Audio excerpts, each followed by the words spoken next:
Richborough Castle, the Roman Rutupiae, is to be found just to the north of Sandwich, in Kent.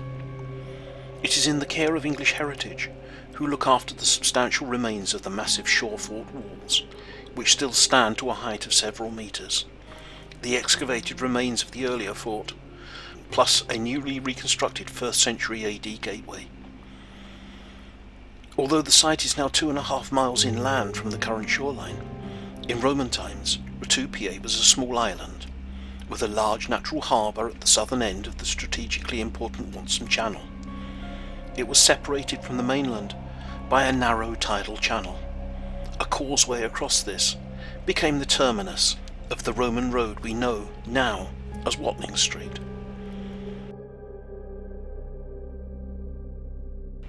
This island was probably the landing area for the Claudian Invasion in 43 AD, and the earliest defensive structure, 2 parallel V-shaped ditches of at least 650 metres length, running north-south in parallel to the Roman coastline, are dated to this period.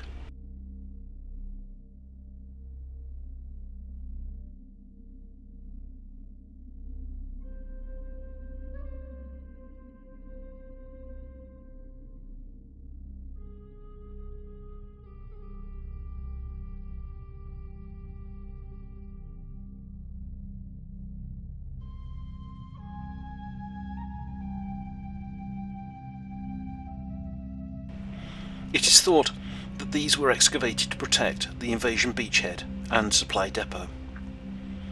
As the fighting moved north, Rutupiae became an increasingly large supply base for the army, and evidence of large granaries have been found.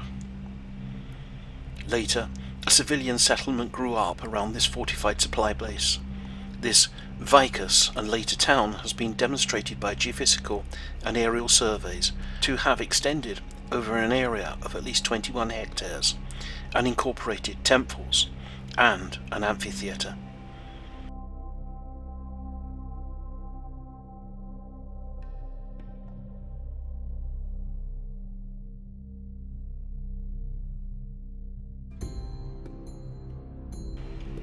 One of the largest triumphal arches in the Roman Empire was erected in about 85 AD.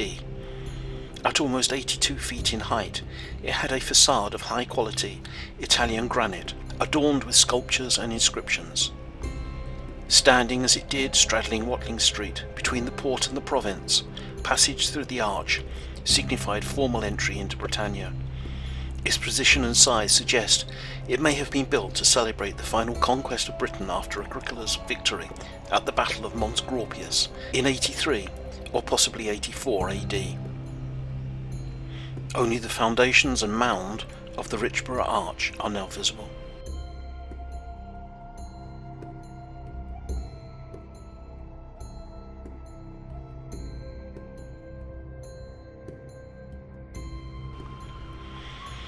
A timber mansio, a guest house for visiting officials, was constructed in about 100 AD,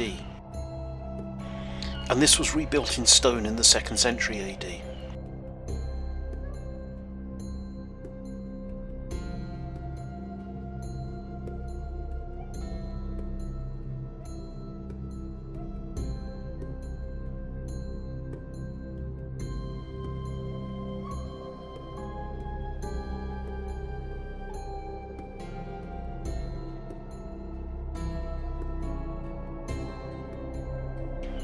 Shops have been excavated, which fronted the streets.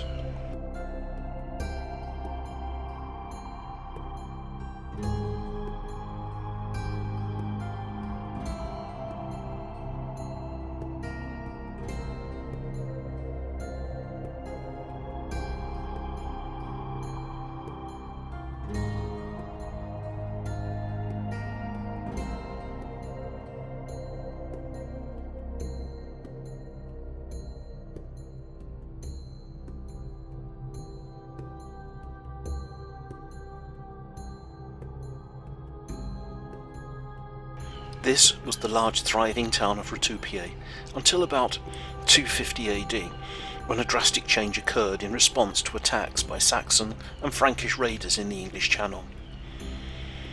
Buildings in the centre of the town were demolished and replaced by a small fort. The defences of this are clearly preserved on the site.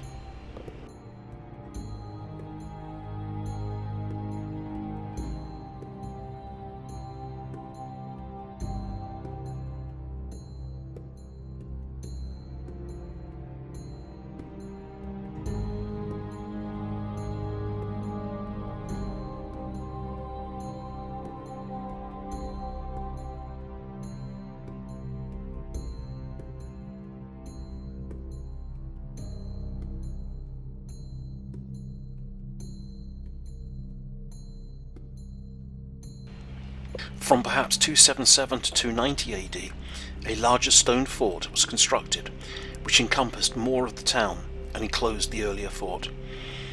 This was one in a number of such Saxon shore forts built along the channel on the English coast. The triumphal arch was at this time demolished to provide building materials for the fort.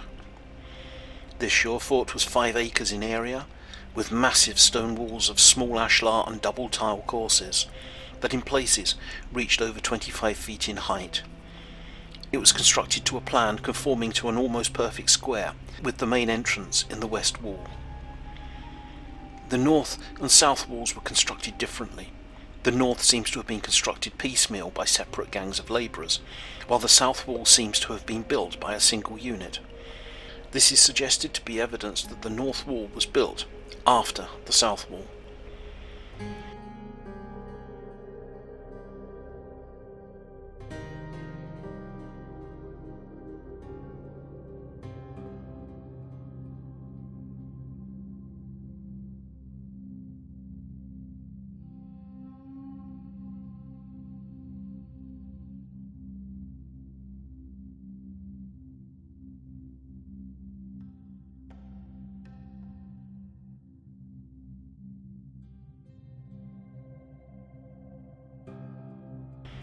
In the fort's interior, most buildings were of timber, although some were built in stone. An excavated central rectangular building was probably the Principia.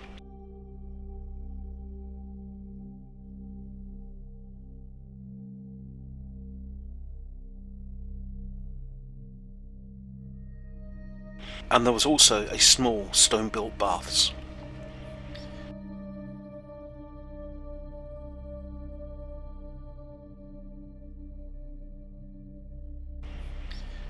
Excavations outside the amphitheatre found evidence of Roman settlement throughout the 4th century, and it seems that Richborough continued to be important as the entrance to Britain.